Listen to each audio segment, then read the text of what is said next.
Holy Week is over, mga kapatid, kaya naman nagsisiuwian na sa Metro Manila ang mga galing probinsya. Marami ang naghahabol umuwi kahapon. Narito ang report ni Dave Abuel. Biyahe ang pamilya nila Cherry Makabuhay pabalik ng Valenzuela ngayong linggo ng pagkabuhay. Ngayong hapon daw kasi inaasahan ang pagbalik sa Metro Manila ng mga nagbakasyon nitong Semana Santa. Kaya naman maaga na nilang tinapos ang bakasyon sa isang private resort sa Pampanga. Yes, kami pong lahat may pasok na bukas. Estudyante yung iba, mayroon na din yung... Nakaranas naman ng bahagyang pagbagal sa daloy ng trapiko sila Ami Reyes na galing Nueva Ecija.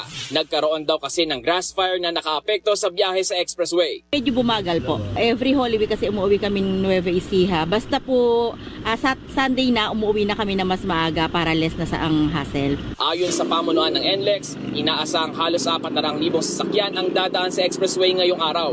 Para maibsan ang inaasahang traffic, binuksan na kaninang bandang tanghali ang counterflow mula Dao hanggang San Fernando at sa Balagtas area hanggang Bukawi. Habang lumalalim po yung hapon hanggang mamayang gabi ay dadami pa po itong ay inaasahan nating pabalik na ating mga motorista galing probinsya. Kami po ay nakaprepare pa rin at nag-i-expect pa rin po tayo na meron pa pong nakahabol na pauwi ng madaling araw ng Monday hanggang early morning po yan. Biyahe ang pamilya nila Cherry Makabuhay pabalik ng Valenzuela ngayong linggo ng pagkabuhay. Samantala, balik Maynila na ang marami sa ating mga kapatid matapos magbakasyon sa kanilang probinsya ngayong Holy Week. Ayaw na nilang sagarin ang bakasyon lalo't may pasok na ngayong araw. Narito ang report ni Reynal Pawit. Jaira matapos mag-Holy Week break sa Aklan.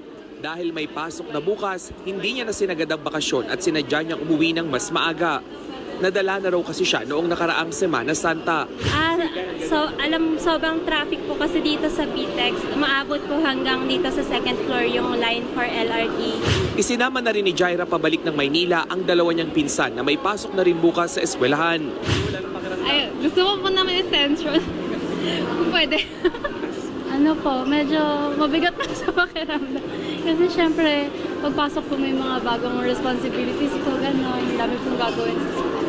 Bandang 3:00 ng hapon ngayong linggo ng pagkabuhay, ramdam na ang unti-unting pagdating sa PITX na mga bus galing Baguio, Pangasinan at Pampanga. May mga nagbabalikan na rin mula sa Bicol Region at Cavite.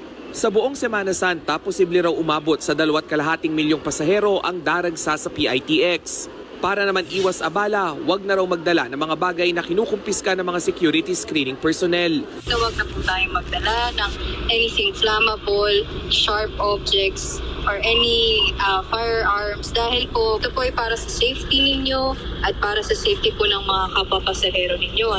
Naka-full alert pa rin ang mga security personnel at patuloy ang pag-iikot ng K9 unit sa buong terminal.